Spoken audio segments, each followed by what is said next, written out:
تو زور صاحب نے کہا ایک دوست کو نہیں، آدھے حیدرآباد کو لے آؤ، میں سب کو کام پہ لگا دوں گا۔ یہ ان کا حوصلہ تھا، ان کے پیش نظر اتنے کام اور اتنا ولولہ تھا کہ پوچھیے نہیں۔ کیونکہ زور صاحب نے تاریخ کو اور یہاں کی تہذیب کو جو سمجھا، اس کا تعلق صرف دکن سے نہیں ہے، بلکہ اس کا تعلق وسیع طور پر اردو زبان سے اور ہماری مجموعی تہذیب سے ہے۔ اس کے چند عناصر ہیں۔ پہلی چیز یہ ہے کہ دکنی زبان علاقائی زبان نہیں ہے۔ اردو تو ویسے بہار میں بھی بولی جاتی ہے، میسور میں بولی جاتی ہے، بنگال میں بھی بولی جاتی ہے، پنجاب میں بھی ہے۔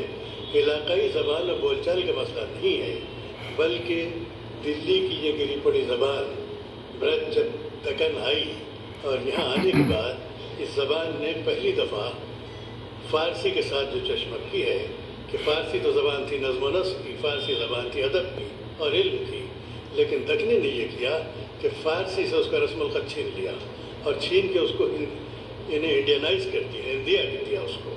یعنی فارسی کا رسم الخط فارسی کا نہیں رہا۔ اب اگر اردو رسم الخط میں ٹے، ڈال، رے، دو چشمی ہے، بڑی ہے، اس میں انہوں نے غنہ، یہ ساری چیزیں اگر لکھی جائیں گی تو یہ ایرانی تو اس کو نہیں سمجھ پائے گا۔ اردو رسم الخط ہے۔ دکنی زبان نے اردو کو ایک رسم الخط پہلی دفعہ دیا، اور ایک ایسا ملک جہاں تعلیم و تربیت صرف برہمنوں کے ذریعے مندروں میں بند تھی، دکنی زبان وہ پہلا میڈیا ہے جس کے اندر عوامی ادب پیدا ہوا اور عام تعلیم، سیکولر تعلیم وسیع پیمانے پر جاری ہوئی۔ یہ تعلیم مکتب کے ذریعے بھی تھی، کتابوں کے ذریعے بھی تھی، چکی ناموں اور چرخے ناموں کے ذریعے بھی تھی، لوریوں کے ذریعے بھی تھی، دوہوں کے ذریعے، گیتوں کے ذریعے بھی تھی اور قوالیوں کے ذریعے۔ یہ اس طریقے سے معاشرے میں پھیلی، نہ صرف زبانی پھیلی ہے بلکہ تحریراً پھیلی ہے، اور یہ رسم الخط جس کو آج اردو کا موجود ہے، یہ دکنی زبان کی سب سے بڑی دین ہے، جس کو زور صاحب نے نہ صرف آگے بڑھایا ہے بلکہ اس کو انہوں نے دنیا بھر میں ثابت کیا۔ انگلستان میں جائیے، ڈیوڈ میتھیوز دکنی کے ماہر بیٹھے ہوئے ہیں۔ آپ امریکہ میں چلے جائیے، وہاں بھی فرانسس پریٹسٹ ہیں، چرچل ہیں، یہ لوگ دکنیات کے ماہر ہیں۔ اٹلی چلے جائیے، وہاں ہمارے شیام منوہر پانڈے ہیں اور ڈاکٹر افسانہ اٹیلین ہیں، وہ بیٹھے دکنی کے اوپر کام کر رہے ہیں۔ وہ پراگ میں ہیں، یان مارک دکنی پہ کام کر رہے ہیں۔ یہ زور صاحب کا لگایا بیج ہے جو لسانی طور پر ایک عالمی اہمیت اختیار کر گیا ہے، لیکن ایسا نہیں ہے کہ مشن پورا ہو گیا ہو۔ آج بھی دکنی کے اوپر کام کرنے کا بہت کچھ کا باقی ہے، اور یہ کام دنیا میں ہو رہا ہے۔ خود ہمارے گھر میں یہ کام ہوتے ہوتے اب یقیناً اب بھی ہو رہا ہے، لیکن اس کی ضرورت ہے کہ اس کی یاد دہانی بار بار کی جائے اور نوجوان نسلوں کو اس کی طرف دوبارہ متوجہ کیا جائے۔ زور صاحب نے نہ صرف لسانی حیثیت سے کام کیا بلکہ حیدرآباد کی تاریخ کو، اگر آپ لندن تشریف لائیں جہاں میں رہتا ہوں، اگر میں آپ کو لے جاؤں لندن ٹاور میں تو جگہ جگہ خونی افسانے ملیں گے کہ یہاں فلاں کو قید کیا گیا تھا، اس جگہ فلاں کو قتل کیا گیا تھا۔ یعنی کہیں محبت کی داستان یورپ کی چیزوں میں آپ کو آسانی سے نہیں ملتی، لیکن حیدرآباد ایک ایسا شہر ہے کہ یہاں ہر چیز میں محبت کی داستان ہے۔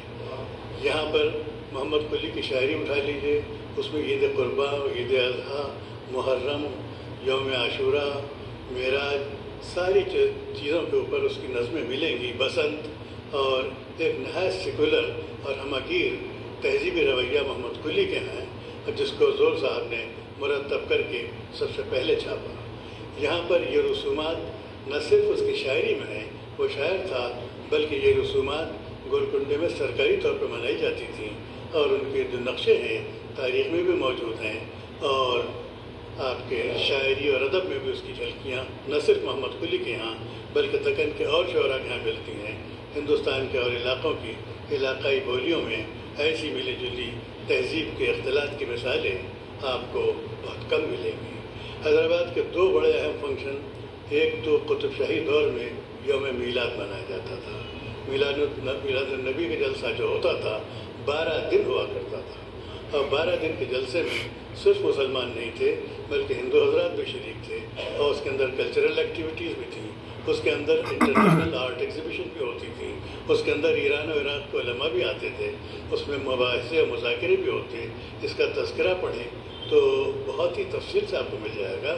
امیر شمل نے جو سیرت طیبہ پر and Muhammad was his prophet جو کتاب لکھی ہے، اس میں اس کا تذکرہ تفصیل سے دیا ہے. پھر محرم ہے، محرم بھی جس شان سے یہاں منایا جاتا تھا اس کی روایت قطب شاہی دور سے پڑی ہے.